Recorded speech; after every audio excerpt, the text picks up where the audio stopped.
Assalamualaikum warahmatullahi wabarakatuh. Kembali lagi di channel Mendadak Horor. Apa kabar? Semoga sehat selalu ya. Dukung channel ini supaya bisa berkembang. Tak usah berlama-lama lagi, kita masuk ke ceritanya. Hujan mengguyur desa Karangsari sejak sore, membuat jalan tanah berubah jadi lumpur. Petir sesekali menyambar, menerangi pepohonan tua yang merunduk seperti sedang berbisik satu sama lain. Di ujung desa, berdiri sebuah rumah tua beratap seng berlumut. Catnya mengelupas dan dinding kayunya menghitam karena lembab. Di dalam rumah itu, seorang wanita duduk di pojok kamar gelap, memeluk lututnya, menatap kosong ke arah jendela yang berembun. Namanya Ratmi, janda muda yang dulu dikenal sebagai bunga desa. Cantik, kulitnya putih bersih, rambut hitam legam terurai sampai pinggang. Namun sejak ditinggal suaminya, Darto, Ratmi berubah menjadi bayang-bayang dirinya sendiri. Tak banyak yang berani menyapanya lagi. Desas-desus menyebar. Katanya Ratmi menyimpan dendam. Katanya lagi, ia sering berbicara sendiri tengah malam sambil menyalakan lilin merah di ruang dapur. Tapi tak ada yang tahu, luka dalam hati Ratmi lebih gelap dari malam itu sendiri. 8 tahun lalu, Ratmi masih seorang istri muda yang patuh dan setia. Ia menikah dengan Darto, lelaki gagah yang bekerja sebagai mandor proyek jalan. Awalnya, kehidupan rumah tangga mereka bahagia. Namun semua berubah ketika Ratmi dinyatakan hamil. Darto mendadak berubah menjadi monster. Ia sering pulang larut, bau alkohol, dan tangan kasarnya tak lagi segan mendarat di wajah Ratmi jika dia dianggap membangkang. Ratmi pernah ditendang saat hamil 6 bulan hanya karena Darto merasa makanannya kurang asin.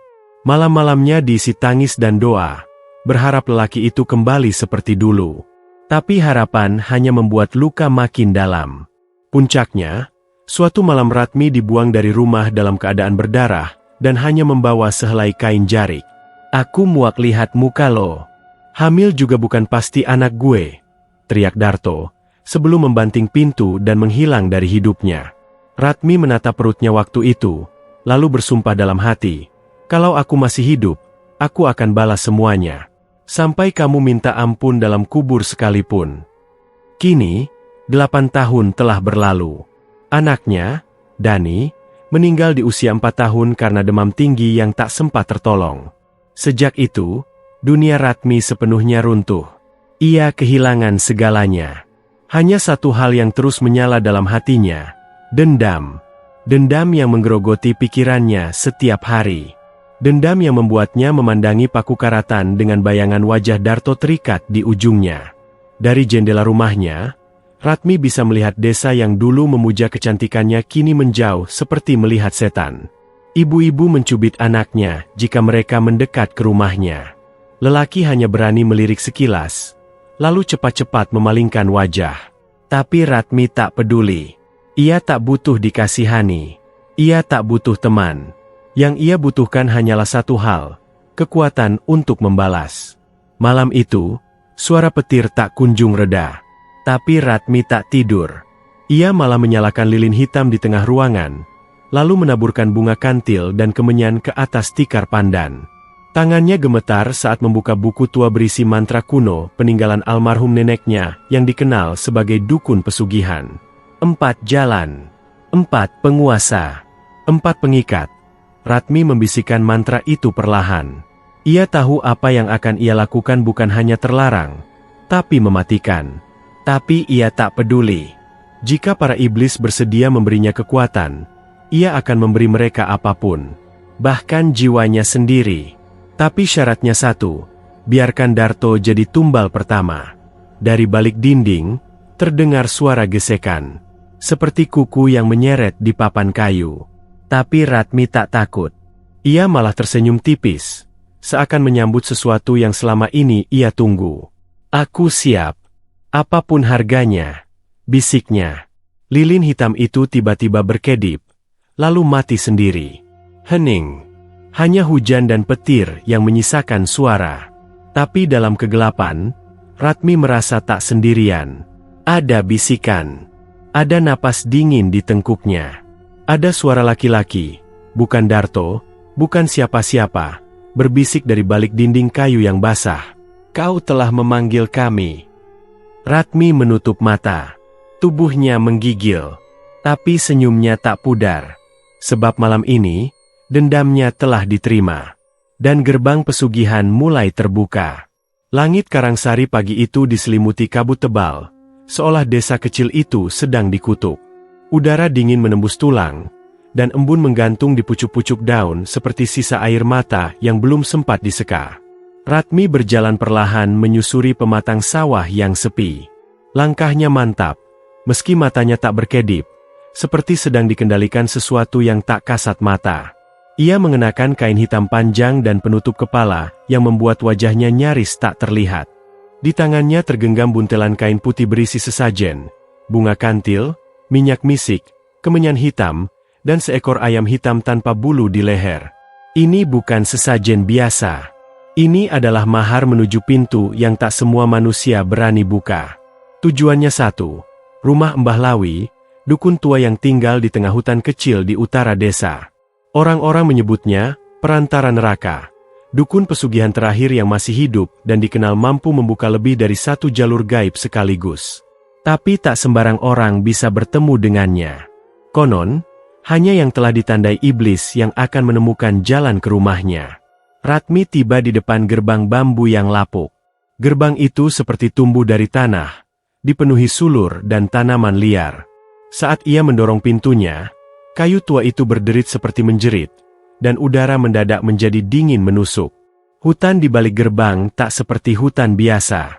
Pepohonannya bengkok aneh, dan dedaunannya hitam seperti terbakar. Di kejauhan, suara burung hantu bercampur lolongan serigala menciptakan nyanyian kematian yang menyambut langkah Ratmi. Rumah itu muncul di balik kabut. Gubuk reot beratap rumbia, berdiri miring seolah siap roboh. Tapi ada aura aneh yang menyelubunginya. Seperti medan tak terlihat yang menolak kehidupan. Di terasnya, berdiri seorang lelaki tua dengan rambut putih acak-acakan, matanya cekung, kulitnya kusam seperti tanah liat basah, dan bibirnya menghitam karena terlalu sering menjilat dupa. Mbah Lawi.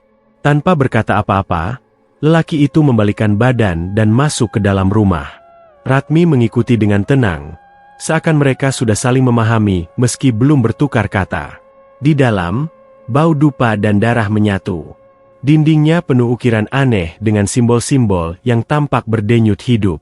Di tengah ruangan, ada meja batu dengan lilin hitam yang menyala tanpa sumbu. Di atasnya, tergolek tengkorak manusia yang sebagian giginya masih utuh. Seekor ular kecil merayap keluar dari rongganya dan melata ke kaki Ratmi. Aku tahu kau akan datang, gumam Mbah Lawi, suaranya berat seperti batu ditarik di tanah kering. Ratmi menunduk, lalu membuka buntelan kain dan meletakkan sesajen di meja batu. Aku ingin kekayaan, kekuasaan, dan balas dendam. Mbah Lawi mengangkat kepalanya, menatap tajam, matanya seperti lubang hitam. Kau tak minta yang ringan, enduk, tapi aku tahu jiwamu sudah separuh mati, jadi aku tidak akan melarang. Ratmi menarik napas dalam-dalam. Aku ingin membuka 4 pesugihan. Ruangan hening, bahkan angin pun seakan berhenti bertiup. Mbah Lawi tersenyum kecil, senyum yang lebih menyerupai seringai. 4? Hahaha, kau memang perempuan sinting. Tak ada manusia yang selamat setelah membuka 2. Kau ingin 4? Kau sedang menggali kuburanmu sendiri. Aku tidak peduli, jawab Ratmi datar. Aku hanya ingin Darto merasakan sakit yang lebih dalam dari yang pernah dia berikan padaku. Dan aku ingin dunia ini mencium kakiku. Senyum Mbah Lawi memudar. Ia mengangguk pelan, lalu mulai menyalakan dupa beraroma menyengat. Ia menaburkan darah ayam hitam di sekitar ruangan, sambil melantunkan mantra kuno yang terdengar seperti bisikan dari dunia lain. Kalau begitu dengarkan aku baik-baik. 4 pesugihan yang kau minta, masing-masing dipegang oleh 4 penguasa. Ular emas dari Gunung Tumpang, penguasa emas dan kemewahan duniawi wanita Laut Selatan, penguasa cinta dan pelet hitam iblis api dari Kawah Mati, penguasa kekuasaan dan usaha dagang makhluk goa tanpa wajah, penguasa jiwa dan kematian. Keempatnya harus kau datangi sendiri. Ritualnya berbeda, tumbalnya berbeda, Tapi ada satu yang sama, tumbal pertamamu harus seseorang yang paling menyakitimu. Ratmi tersenyum pelan. Sudah kupilih. Darto. Mbah Lawi mengangguk, lalu mengeluarkan gulungan kain dari balik peti. Isinya peta lusuh dan 4 segel darah. Ia menyerahkan semuanya pada Ratmi. Mulailah dari Gunung Tumpang. Tapi ingat, Ratmi, jika satu saja gagal, mereka akan datang menagih, bukan cuma nyawamu, tapi nyawa siapapun yang bersentuhan denganmu. Kau akan menjadi wabah kematian berjalan. Ratmi menggenggam peta itu. Di matanya, kilatan tekad dan kegelapan menyatu. Ia tahu jalan ini tak bisa ditarik kembali. Tapi itu bukan masalah, karena ia bukan lagi wanita biasa. Ia adalah Ratmi, janda yang mengundang neraka dengan senyuman. Dan malam ini, ia akan melangkah ke jalan darah tanpa ragu sedikitpun. Langit mulai merah saat Ratmi mencapai lereng Gunung Tumpang. Kabut tebal menggulung turun dari puncak, seolah menyembunyikan sesuatu yang lebih tua dari waktu. Tak ada jalur pendaki di sana, hanya jalan setapak yang diselimuti semak berduri, sepi, dan terasa dingin meski matahari belum tenggelam. Tanahnya lembek, setiap langkah seperti berjalan di atas daging basah. Ratmi menatap peta lusuh yang diberikan Mbah Lawi. Tanda X merah darah terletak di tengah hutan cemara yang dijuluki warga sebagai petak buta, sebuah kawasan terlarang yang dipercaya dihuni oleh makhluk penjaga pesugihan. Bahkan burung pun tak berani terbang di atasnya. Tak ada suara binatang, tak ada desir angin. Yang terdengar hanya suara napas Ratmi sendiri, dan sesekali, suara samar gemerisik seperti sisik yang bergesekan di balik pepohonan. Ratmi sampai di sebuah cekungan tanah yang dikelilingi batu hitam runcing seperti taring. Di tengahnya terdapat lubang besar menyerupai sarang. Aroma besi dan belerang menyengat. Ia tahu inilah tempatnya. Ia membuka buntalan kain yang dibawa, bunga kantil, kemenyan merah, sebotol darah ayam hitam, dan kalung emas tipis yang dulu pernah diberikan Darto padanya, sebelum semuanya berubah jadi neraka. Ratmi menyalakan kemenyan, lalu duduk bersila di sisi lubang. Ia mulai membaca mantra dari kitab kecil yang dibawanya. Setiap ucapannya membuat udara makin dingin, dan tanah bergetar ringan seperti jantung yang mulai berdetak. Wahai penunggu emas, wahai penjilat nafsu manusia, terimalah aku sebagai pemuja. Suara bergema ke seluruh cekungan, padahal Ratmi bicara lirih. Tanah tiba-tiba merekah, dan dari lubang itu muncul sesuatu. Seekor ular raksasa bersisik emas, sebesar batang kelapa, dengan mata merah menyala dan lidah bercabang menjulur ke udara. Ular itu melingkar di sekeliling Ratmi, tubuhnya licin, mengeluarkan bau anyir. Tapi Ratmi tidak mundur. Ia tetap duduk tenang, meski matanya tak bisa menyembunyikan rasa takut yang menyelinap di dada. Kau datang membawa emas, tapi bukan emas yang kami inginkan, desis suara aneh dari mulut ular. Suara itu terdengar di kepala Ratmi, bukan di telinga. Dalam bahasa manusia, tapi dingin, tak berjiwa. Aku datang membawa dendam. Aku ingin kekayaan. Aku ingin darah. Ular itu mendekatkan wajahnya. Lidahnya menjilat pipi Ratmi perlahan, meninggalkan bekas merah yang panas seperti luka bakar. Darah yang kami inginkan, bukan darah sembarang. Bawa padaku orang yang membuatmu paling menderita. Bawa dia ke altar ini. Biarkan tubuhnya dicabik waktu. Dan kami akan memberikanmu emas yang tak habis 7 turunan. Aku sudah memilih. Namanya Darto. Ular itu mendesis puas. Sisiknya mengeluarkan cahaya kemilau yang menyilaukan. Ratmi mendadak merasa berat di kepala, dan penglihatannya buram. Dalam sekejap, ia merasa melayang, dan tubuhnya seperti masuk ke dunia lain, tempat segalanya bersinar emas, tapi penuh darah. Di sana ia melihat ribuan manusia berlutut menyembah seekor ular raksasa, menjerit minta ampun, sebelum tubuh mereka meleleh dan berubah menjadi koin-koin yang jatuh ke dalam lautan darah. Ratmi terbangun dengan nafas tersengal. Waktu telah berlalu. Lilin sudah padam. Tapi di sekelilingnya, tanah berubah menjadi tumpukan koin emas yang panas dan lengket, seperti baru keluar dari perut makhluk hidup. Dan di pergelangan tangannya, ada bekas luka berbentuk sisik ular. Sebagai tanda, ia telah sah menjadi pemuja ular emas. Ratmi kembali ke rumah sebelum fajar. Di punggungnya, ransel penuh emas mentah yang ia kubur dalam peti bawah ranjang. Tapi ia tahu, ini baru permulaan. Tumbal belum diberikan. Ritual hanya dianggap selesai jika darah Darto membasahi altar. Hari-hari berikutnya, Ratmi mulai menata hidupnya kembali, tapi kali ini berbeda. Ia membuka toko emas kecil di pasar Karangsari. Tak seorang pun tahu dari mana modalnya berasal. Orang-orang hanya bisa bergumam iri melihat toko itu selalu ramai. Ratmi kembali bersolek. Wajahnya semakin cantik, tapi sorot matanya berbeda. Ada bayangan gelap yang terus mengintai dari balik pupilnya. Tapi setiap malam, ia tak pernah bisa tidur tenang. Sebab di setiap mimpinya, ia melihat Darto berjalan ke arahnya. Tubuhnya dipenuhi luka, matanya kosong, dan dari mulutnya menjulur lidah bercabang seperti ular. Lalu Darto berkata, "Kau akan kubawa bersama, Ratmi." Dan setiap kali bangun, Ratmi menemukan sisik emas di atas ranjangnya, dingin dan masih basah, seperti baru mengelupas dari tubuh makhluk hidup. Ratmi tahu, waktunya makin dekat, dan Darto akan segera jadi persembahan pertamanya. Malam itu langit gelap seperti kain kafan. Bintang-bintang seolah enggan menampakkan diri, dan bulan sabit menggantung pucat seperti pisau yang tergantung di leher langit. Ratmi menyusuri jalan setapak menuju pantai Wedi Abang, tempat yang tidak pernah disebut dalam peta, hanya dikenal melalui bisik-bisik para dukun tua yang sudah gila. Pantai ini hanya muncul pada malam tertentu, di antara 2 Jumat Kliwon, ketika angin dari laut membawa bau darah dan kembang setaman. Air laut menghitam. Ombaknya tidak menghempas seperti biasanya, tapi menggulung pelan seperti napas makhluk tidur. Di kejauhan, terlihat sebuah batu karang besar berbentuk kepala wanita dengan rambut menjuntai.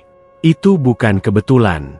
Batu itu disebut warga sebagai batu perawan laut, tempat dipercaya menjadi gerbang menuju kerajaan gaib penguasa cinta dan pesona, Ibu Laut. Ratmi tak membawa apa-apa kecuali tubuhnya. Sesuai petunjuk Mbah Lawi, ia harus datang dalam keadaan suci dan tak mengenakan pakaian dalam. Sebab dalam pesugihan laut, tubuh adalah persembahan. Jiwa hanyalah pajangan. Yang diminta adalah daya tarik, dan seumur hidup sebagai alat pemikat maut. Di bibir pantai, Ratmi membuka kain hitam yang ia kenakan, lalu melangkah pelan ke dalam air. Setiap langkah membuat kulitnya menggigil, bukan karena dingin, tapi karena air laut terasa seperti menyentuh sarafnya satu persatu. Saat air mencapai pinggangnya, ombak berhenti total. Sunyi. Dunia seperti membeku. Lalu, dari bawah permukaan air, muncul sesosok wanita perlahan-lahan. Kulitnya putih pucat seperti bangkai, matanya hijau menyala, dan rambut panjangnya menjuntai ke permukaan seperti rumput laut yang hidup. Di lehernya bergelantungan ratusan jimat, dan bibirnya tersenyum menawan, tapi tak membawa ketenangan, melainkan rasa tercekik. Ratmi tidak mundur. Ia menunduk, memberi salam. "Aku datang untuk meminta kekuatan cinta. Pelet, daya pikat, buat siapapun tunduk pada pandanganku, termasuk lelaki yang pernah membuangku." Wanita itu menatapnya tajam, lalu mendekat hingga wajah mereka hanya berjarak sejengkal. "Cinta tidak gratis, anak manusia. Kau harus menyerahkan hatimu, tapi tidak untuk mencinta, hanya untuk memikat, hanya untuk menghancurkan." "Aku siap," jawab Ratmi tegas. Sosok wanita itu membuka mulut, dan dari dalam lidahnya menjulur seperti ular kecil, menyentuh bibir Ratmi. Seketika, dunia berputar. Ratmi tak bisa bergerak, tak bisa menjerit. Lidah itu merambat masuk ke dalam mulutnya dan mengalir seperti cairan pekat ke tenggorokannya. Panas, pahit, namun memberikan sensasi seolah tubuhnya berubah menjadi madu beracun. Ratmi pingsan. Ia terbangun di bibir pantai, tubuhnya basah kuyup, dan rambutnya dipenuhi bunga melati basah. Di telapak tangannya tergenggam kerang merah dengan simbol bintang berujung 5. Itu adalah meterai Ibu Laut, tanda bahwa ia telah mengikat perjanjian. Sejak saat itu, Ratmi berubah. Wajahnya menjadi lebih bersinar. Senyum tipisnya bisa membuat lelaki beristri pun mendekat tanpa sadar. Matanya seolah menyimpan lubang hitam yang menelan logika. Bahkan suara tawanya bisa membangkitkan gairah yang tak masuk akal. Tak butuh waktu lama, para lelaki desa mulai berdatangan ke tokonya. Bukan untuk berbelanja, tapi sekadar melihatnya. Mereka membawa makanan, bunga, uang, bahkan surat cinta. Semua ingin menyentuh, mencium, atau sekadar menyapa. Tapi Ratmi hanya memilih beberapa untuk dijadikan mainan sementara. Sebelum akhirnya mereka dibuang, tubuhnya menggigil, pikirannya rusak, dan mulutnya mengoceh nama Ratmi seperti orang kerasukan. Dari kejauhan, Darto mendengar kabar itu. Lelaki yang dulu pernah menginjak harga diri Ratmi, kini justru tertarik kembali. Ia mulai mengirim pesan, mengajak bertemu, mengaku menyesal, bahkan menawarkan harta yang ia simpan selama bertahun-tahun, hanya untuk kembali bersama. Ratmi tertawa setiap kali membaca pesan-pesan itu. Bagus, peletnya berhasil. Namun malam-malam Ratmi menjadi lebih kelam. Ia mulai bermimpi aneh. Mimpi tentang tubuhnya yang penuh tentakel, menjerat leher para lelaki hingga lemas seperti bangkai. Mimpi tentang dirinya duduk di singgasana laut, dikelilingi kerang-kerang berdarah dan suara tangisan wanita yang tak bisa berhenti. Setiap kali ia bangun, lehernya basah, bukan oleh keringat, tapi oleh lendir laut yang berbau amis dan amis. Lalu suatu malam, ia mendengar suara dari kamar mandi rumahnya, tempat yang tak pernah ia masuki di malam hari. Ratmi perlahan berjalan mendekat, membawa lilin. Suara gemericik air terdengar pelan, lalu berubah menjadi isakan. Saat ia membuka pintu, cermin di atas wastafel berubah menjadi permukaan laut. Dan dari dalamnya, muncul wajah wanita yang sama, Ibu Laut, dengan senyum menyeringai. Aku memberimu daya tarik, tapi ingat, setiap lelaki yang jatuh cinta padamu adalah hutang yang harus dibayar, dengan nyawanya. Lalu cermin itu pecah sendiri, dan air asin menyembur keluar seperti muntahan laut dari perut rumah Ratmi. Keesokan paginya, lelaki pertama yang pernah tidur dengan Ratmi setelah ritual ditemukan tewas tergantung di pohon beringin dekat pasar, dengan tubuh penuh coretan kata, Ratmi. Disusul beberapa hari kemudian, lelaki lain ditemukan mati tenggelam di sumur. Matanya membelalak seperti melihat mimpi buruk terakhir yang tak bisa ia lari darinya. Ratmi hanya duduk di kursi rotan rumahnya, memandangi kerang merah di atas meja. Tersenyum. Tak ada penyesalan. Tak ada duka. Ini baru awal. Darto belum disentuh. Dan ia akan menjadi korban terbesar dari daya pikat neraka ini. Pagi itu, langit di atas Gunung Parang menghitam sebelum waktunya. Kabut tebal menutupi sinar matahari, dan udara terasa panas meski angin tak bertiup. Di tengah hutan yang menanjak tajam, Ratmi berjalan sendirian. Kakinya menyusuri jalur curam menuju kawah yang sejak dulu disebut penduduk desa sebagai kawah mati. Orang-orang bilang kawah itu tak berasap, tak bersuara, dan tak pernah menunjukkan tanda-tanda kehidupan. Tapi mereka keliru. Kawah itu tidak mati, hanya menunggu nyawa yang cukup berani untuk dibakar. Langkah Ratmi berhenti di tepi bibir kawah. Kawahnya luas, menganga seperti mulut raksasa yang siap menelan. Tanah di sekelilingnya hangus dan retak, dipenuhi bau belerang dan daging terbakar. Di tengah kawah, berdiri sebuah batu altar hitam yang permukaannya mengilap seperti kaca, padahal tak mungkin ada air di sana. Batu itu adalah tempat perjanjian. Tempat roh, api muncul jika dipanggil dengan benar. Ratmi membuka bekalnya. Kali ini ia membawa sesajen berupa daging mentah, minyak wangi dari darah kelelawar, dan segenggam rambutnya sendiri yang telah direndam dalam darah haid 7 hari. Ia membacakan mantra dari gulungan yang diberikan Embah Lawi. Kata-katanya patah, pelan, namun berat. Setiap suku kata seperti mengiris udara. Wahai penguasa bara, pemilik kekuatan dari balik kehancuran, bangkitlah, dan bakar seluruh dinding kemiskinanku. Udara mendadak berdesir. Kabut di sekeliling kawah terangkat, seperti disedot dari langit. Tanah berguncang pelan, dan dari celah bebatuan di tengah altar, muncullah lidah api setinggi manusia. Api itu membentuk sosok, tinggi, kurus, dengan tanduk mencuat dari pelipis. Tubuhnya menyala merah, namun tak membakar altar tempat ia berpijak. Itu dia, penguasa kawah mati. Siapa yang berani memanggilku?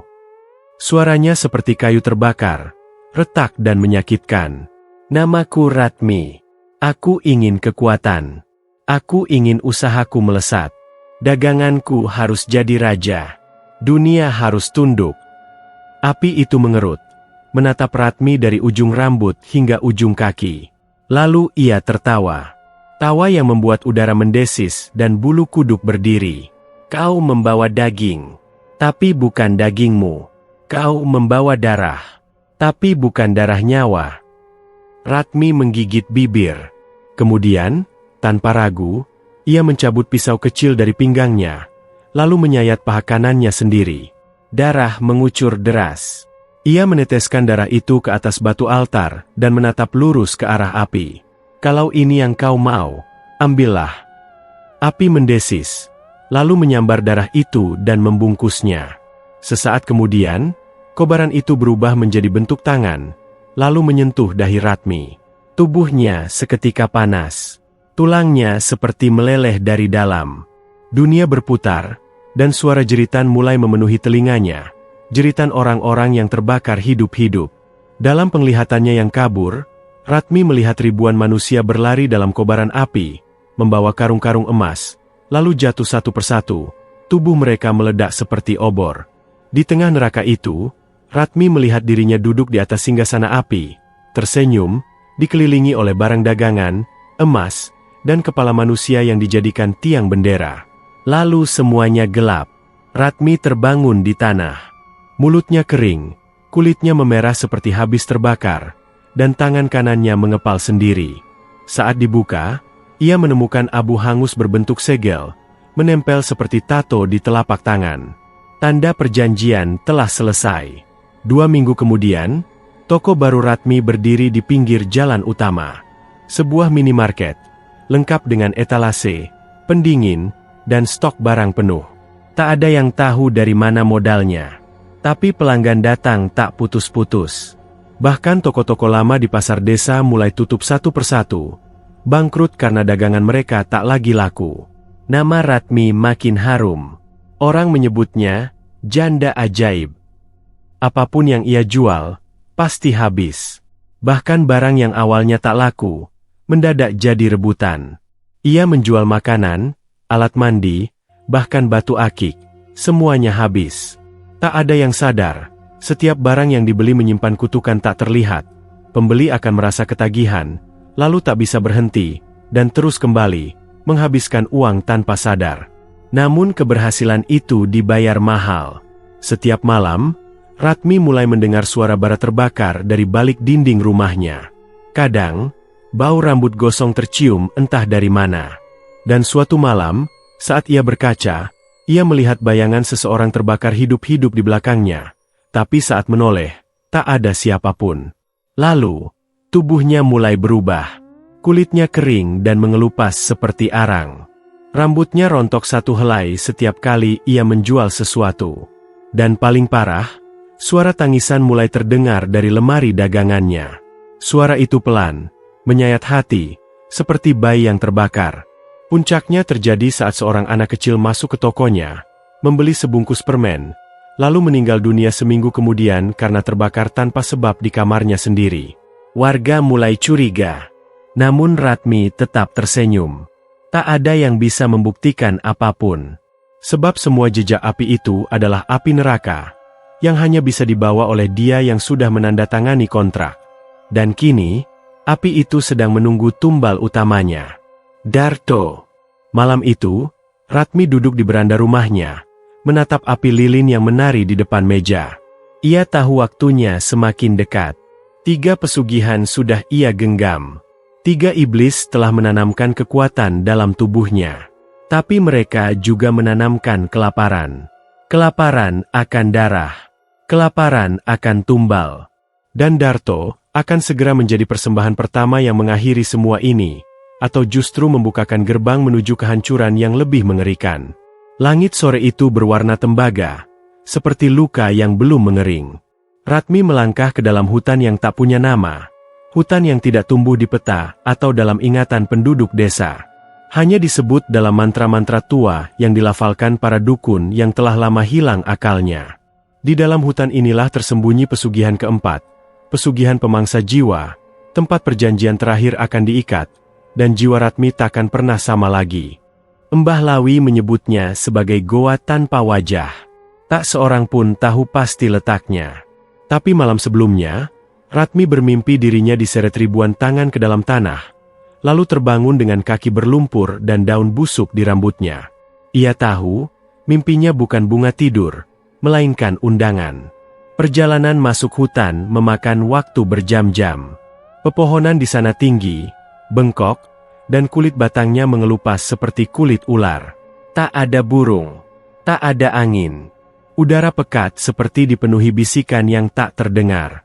Tanahnya basah dan berdenyut, seolah Ratmi sedang berjalan di atas punggung sesuatu yang masih hidup. Akhirnya, ia menemukan celah di antara dua tebing. Sebuah bukaan sempit, gelap, dan menghembuskan udara dingin yang mengandung bau amis bercampur bau kemenyan basi. Goa itu seolah menghisap cahaya. Bahkan matahari pun enggan menyentuhnya. Ratmi berdiri di depan mulut goa, membawa segumpal daging mentah dari tubuhnya sendiri, yang ia iris dari lengan atas semalam. Daging itu ia bungkus kain kafan kotor dan ikat dengan rambutnya yang dirontokkan. Sesajen ini bukan untuk memberi, melainkan untuk membayar akses masuk. Tanpa ragu, Ratmi melangkah masuk. Suara langkahnya menggema panjang, dan udara di dalam goa berubah drastis, dingin seperti liang kubur yang baru digali. Di dalamnya gelap total. Tapi entah mengapa, Ratmi bisa melihat. Dinding goa penuh lukisan kuno, gambar-gambar samar dari manusia yang wajahnya tercakar, matanya bolong, mulutnya menganga seolah menjerit tanpa suara. Di langit-langit goa, menggantung cangkang kepala manusia, dikeringkan dan dilubangi di bagian ubun-ubun. Aroma darah kering dan kapur mayat membuat perut Ratmi mual, tapi ia terus berjalan. Ia sudah terlalu jauh untuk mundur.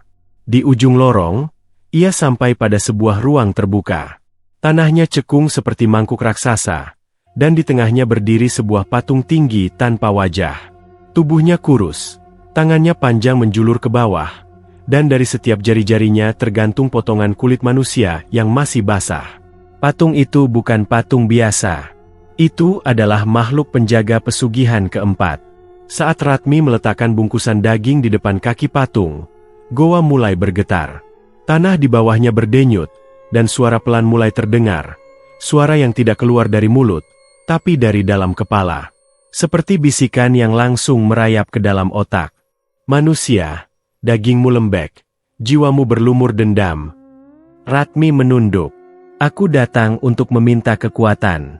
Aku ingin jiwaku tak tergoyahkan. Aku ingin kendali atas kehidupan orang lain.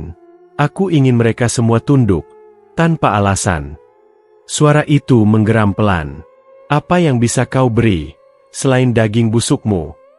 Ratmi mengangkat tangannya. Lalu, dengan pisau kecil yang ia bawa, ia mengiris kulit dadanya, membuka luka melintang. Darah segar merembes, dan dari dalam luka itu, ia mengambil segumpal daging berdenyut, bukan daging fisik, tapi fragmen jiwa. Warnanya keperakan, lembut, dan berdenyut seperti jantung bayi. Itu adalah bagian terdalam dari dirinya. Bagian yang menyimpan kasih, harapan, dan kelembutan yang tersisa. Ia letakkan itu di kaki patung. Ambillah. Sisakan hanya kegelapan. Aku tidak butuh cinta lagi. Patung itu membuka matanya. Dua lubang besar gelap di tempat seharusnya tak ada apa-apa. Dari sana keluar asap hitam yang menyusup masuk ke luka Ratmi. Seketika tubuhnya menggigil. Ia jatuh tersungkur, dan dunia di sekelilingnya lenyap. Dalam alam bawah sadar, Ratmi melihat dirinya duduk di kursi tinggi, mengenakan gaun hitam panjang, dikelilingi orang-orang yang mencintainya. Tapi mata mereka buta. Mereka tak melihat siapa dia sebenarnya. Mereka hanya mencium aroma palsu yang keluar dari tubuhnya. Lalu satu persatu mereka mendekat, menyentuh, menangis, memohon. Tapi Ratmi hanya tertawa. Ia tidak merasakan apa-apa. Tidak simpati. Tidak empati. Hanya kekuasaan dingin atas cinta buta. Saat ia terbangun, goa sudah sunyi. Patung itu tak lagi berdiri. Yang tersisa hanya lubang besar tempat ia tadi berdiri. Lubang gelap dan dalam, tempat suara tangisan dan tawa bercampur samar. Di dadanya, bekas luka telah menutup. Tapi ada tanda goresan hitam melingkar, seperti cakaran makhluk tak kasat mata. Ratmi berdiri dengan tubuh yang lebih ringan, tapi hatinya terasa hampa. Sesuai janjinya, jiwanya telah dikoyak. Tapi sebagai gantinya, ia kini memiliki kekuatan yang tak terlihat, pengendali hati dan takdir orang lain. Sejak saat itu, siapapun yang mendekat pada Ratmi selalu merasa dirinya berada dalam genggaman. Anak-anak takut menatapnya. Wanita-wanita menjauh tanpa sebab. Para lelaki mendadak takluk total, bersedia menyerahkan seluruh hidup hanya karena satu lirikan matanya. Usahanya melejit, rezekinya deras, tapi rumahnya makin sunyi. Ia tak bisa lagi tertawa, tak bisa menangis. Bahkan saat menggenggam uang atau menyentuh tubuh pria yang datang padanya, ia hanya merasakan kehampaan dingin seperti menyentuh batu nisan. Dan di setiap cermin, ia mulai melihat dirinya sendiri tanpa wajah. Kadang saat tidur, ia terbangun dengan posisi tubuh berubah sendiri. Tangan meremas leher, mulut menggigit bibir sampai berdarah, atau mata terbuka lebar menatap langit-langit gelap tanpa sadar. Iblis goa tanpa wajah tak hanya mengambil jiwa Ratmi. Ia meninggalkan sebagian dirinya di tubuh Ratmi, sebagai pengingat bahwa pesugihan keempat ini adalah harga paling mahal. Dan waktu untuk menagih tumbal semakin dekat. Darto sudah harus dibawa ke altar. Malam itu, Ratmi duduk di ruang tamunya yang sepi. Lampu temara menyorot wajahnya yang kini tak lagi seperti manusia biasa. Kulitnya pucat dengan semburat merah di bawah mata, rambutnya panjang menjuntai liar, dan senyum di bibirnya, dingin seperti senyum patung pemakaman. Di tangannya tergenggam foto Darto, pria yang dulu pernah ia cintai sepenuh hati, tapi juga pria yang menghancurkannya tanpa ampun. Darto telah kembali mengemis perhatiannya. Berkali-kali mengirim pesan, menelpon, bahkan datang ke rumah Ratmi hanya untuk ditolak. Namun pelet dari pantai selatan bekerja dengan sempurna. Darto kini tak bisa makan, tak bisa tidur, tak bisa bernapas tanpa bayangan Ratmi menyusup ke dalam pikirannya. Satu malam, Ratmi berdiri di depan rumah Darto. Angin berhenti, jam tak berdetak, dan semua suara mendadak lenyap. Darto membuka pintu dengan mata cekung, rambut acak-acakan, dan wajah penuh luka cakaran. Akhirnya, kamu datang juga, gumamnya dengan suara lemah. Ratmi tidak menjawab. Ia hanya melangkah masuk. Rumah itu gelap, berantakan, dan dipenuhi aroma kemenyan basi.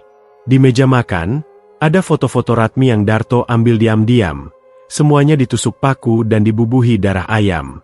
Di kamar tidur, lilin-lilin menyala melingkari kasur, dan di tengahnya, tergeletak boneka jerami yang menyerupai tubuh Ratmi, telanjang dan terikat benang merah. Ratmi tersenyum. Gila, pikirnya. Tapi inilah saat yang tepat. Lelaki itu sudah hancur. Jiwa dan raganya rapuh.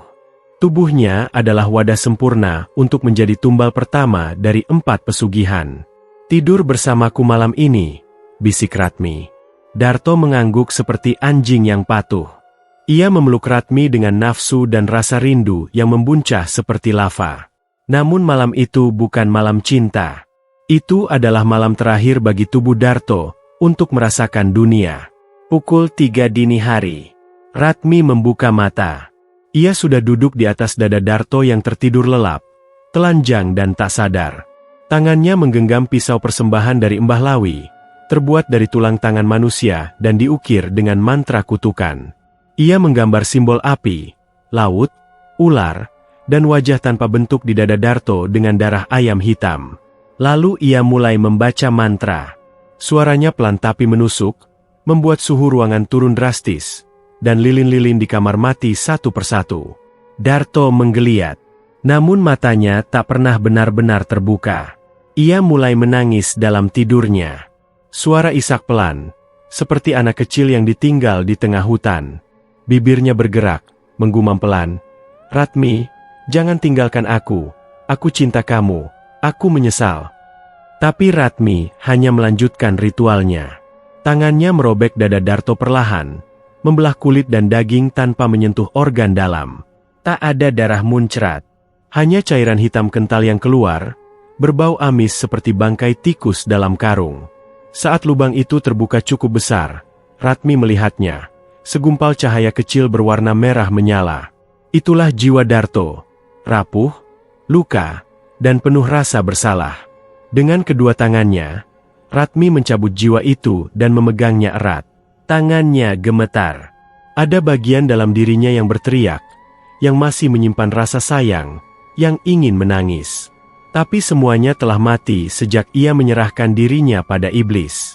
Saat jiwa Darto berhasil dicabut sepenuhnya, tubuhnya kejang.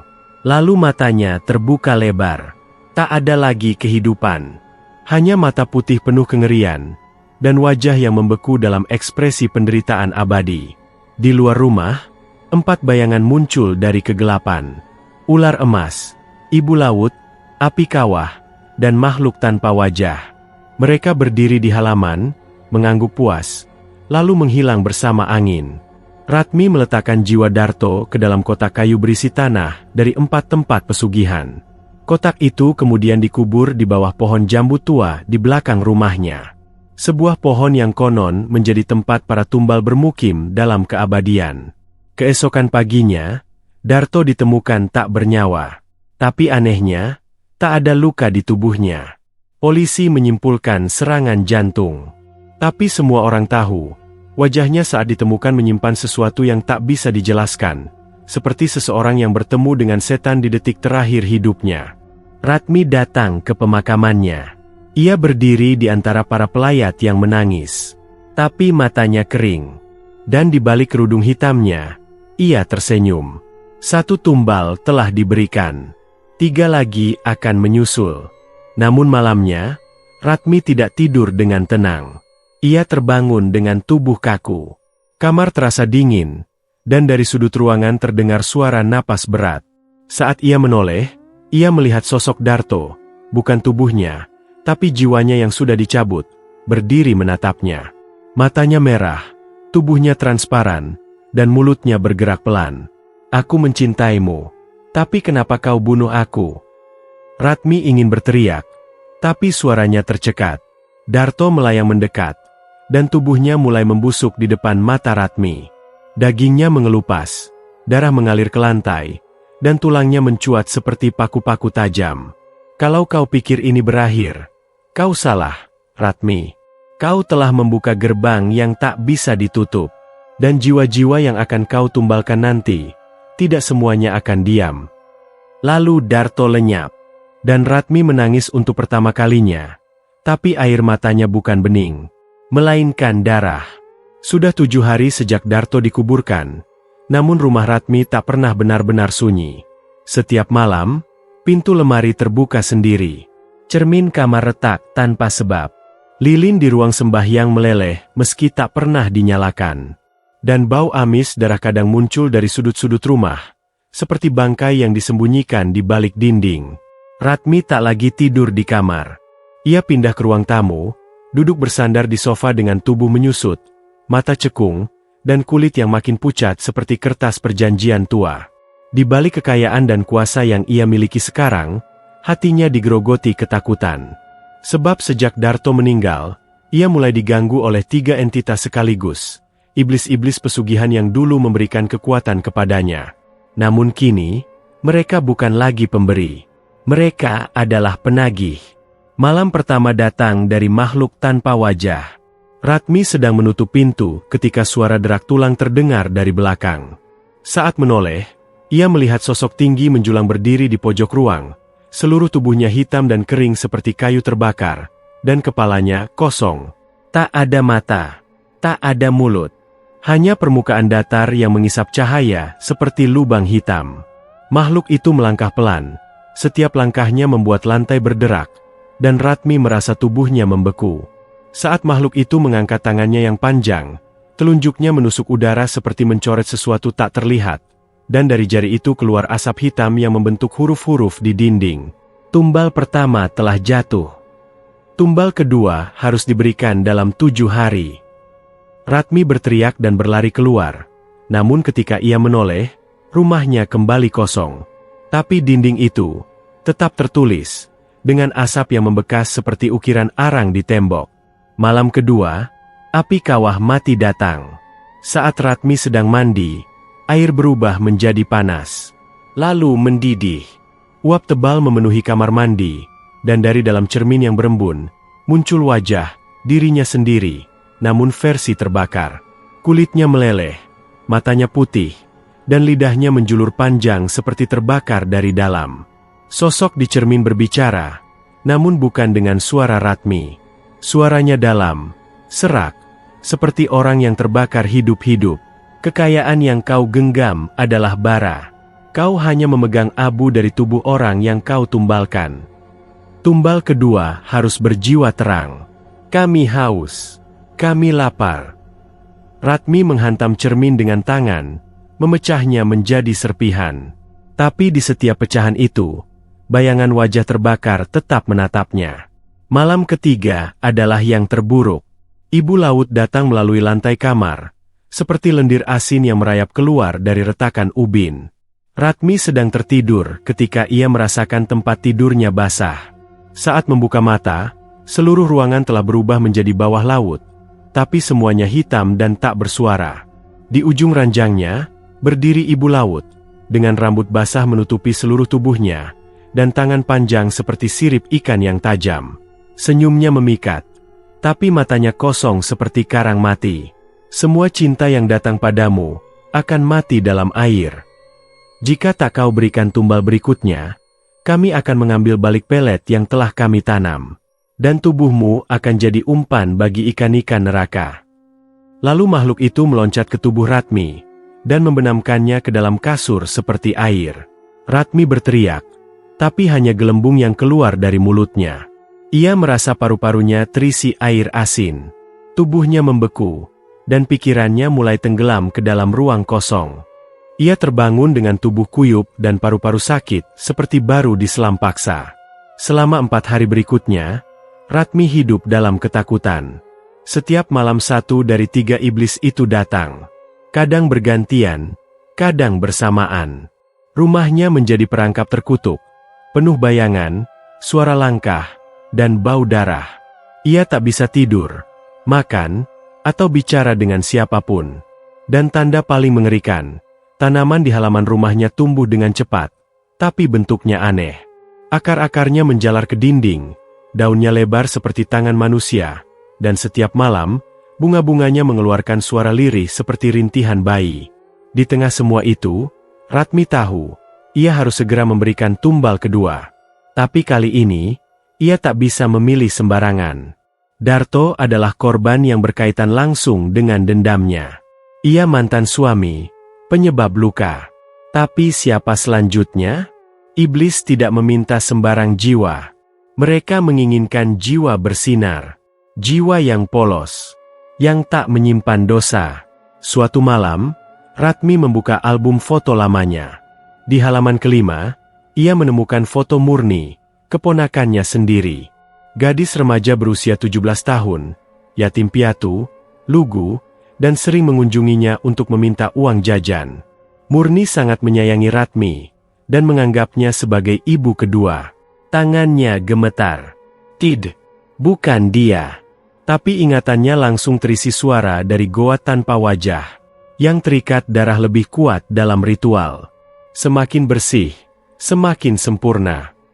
Dan di luar rumahnya, terdengar suara angin menjerit seperti serigala yang haus darah. Ratmi menangis malam itu, tapi air matanya tetap darah. Ia tahu, jika ia tidak menyerahkan tumbal kedua dalam waktu 2 hari, semua kekuatannya akan dicabut, dan bukan hanya hidupnya yang lenyap, tapi tubuhnya akan dijadikan inang bagi ketiga iblis tersebut. Dan Murni adalah pintu gerbang menuju kekuatan tertinggi. Pagi harinya, Ratmi menelepon Murni. Dengan suara lembut, ia mengundangnya datang untuk menginap. Murni menyanggupi, penuh senyum dan polos tak tahu apa-apa.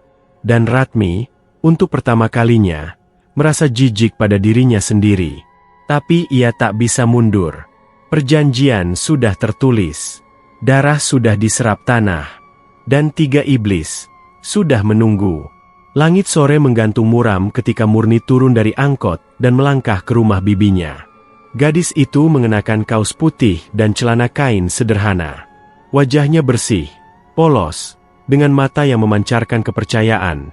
Kepercayaan yang tak seharusnya dimiliki untuk seseorang seperti Ratmi. Ratmi menyambutnya dengan senyum palsu. "Masuk, nak. Bibi sudah siapkan makanan kesukaanmu." Murni tersenyum cerah. "Wah, tumben Bibi masak sendiri. Bibi ingin kita punya malam yang istimewa." Ratmi menutup pintu, dan suara klik kunci terdengar jelas di dalam kepalanya. Bukan hanya pintu rumah yang tertutup, tapi juga pintu terakhir menuju kutukan abadi. Malam turun dengan cepat. Angin tidak bergerak. Daun-daun di halaman berhenti bergoyang. Di dalam rumah, waktu seolah membeku. Jam di dinding mati tepat pukul 1.13, dan dari sudut rumah, terdengar bisikan-bisikan lirih, seperti napas banyak mulut yang tak tampak. Murni telah tertidur di kamar tamu, pulas tanpa curiga. Ratmi berdiri di ambang pintu kamar, menatap keponakannya yang terlelap seperti anak kecil di pelukan ibunya. Di tangannya tergenggam pisau ritual terakhir, pisau perak berhulu belulang janin yang hanya bisa digunakan untuk mengoyak tubuh tanpa merusak daging, khusus dirancang untuk mengambil jiwa utuh dalam kesadaran penuh.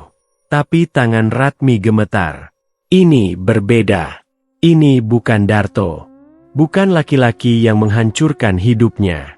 Ini Murni, anak baik yang selalu mendoakan, yang pernah mengusap air matanya, yang pernah berkata, "Biar aku miskin, Bey, yang penting hati kita jangan hitam."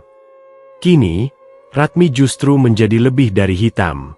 Ia menjadi cangkang kosong yang diisi oleh 4 kekuatan kelam, siap menelan darah terakhir demi kuasa abadi. Namun sebelum pisau itu menyentuh tubuh Murni, sesuatu terjadi. Udara di ruangan mendadak berubah dingin. Dingin menusuk hingga ke tulang. Api lilin padam dengan sendirinya, dan dari bayangan di belakang Ratmi, muncul 4 sosok mengerikan. Ibu laut yang mengalir seperti lumpur basah, api kawah yang menyala diam, makhluk tanpa wajah yang mengeluarkan kabut, dan ular emas yang membelit langit-langit dengan mata menyala. "Waktumu habis, Ratmi. Berikan jiwa itu, atau kau akan kami belah dari dalam." Ratmi menoleh pelan. Wajahnya pucat seperti kain kafan. Napasnya sesak, dan tubuhnya serasa ditarik dari 2 arah. Suara Murni mendesah pelan, lalu menggeliat, hendak bangun. "Maafkan Bibi," gumam Ratmi lirih. Dengan tangisan tertahan, ia mengangkat pisau itu. Namun di saat yang sama, jiwa Darto muncul di sudut kamar. Samar, transparan, tetapi utuh. Wajahnya penuh luka, tapi sorot matanya tenang.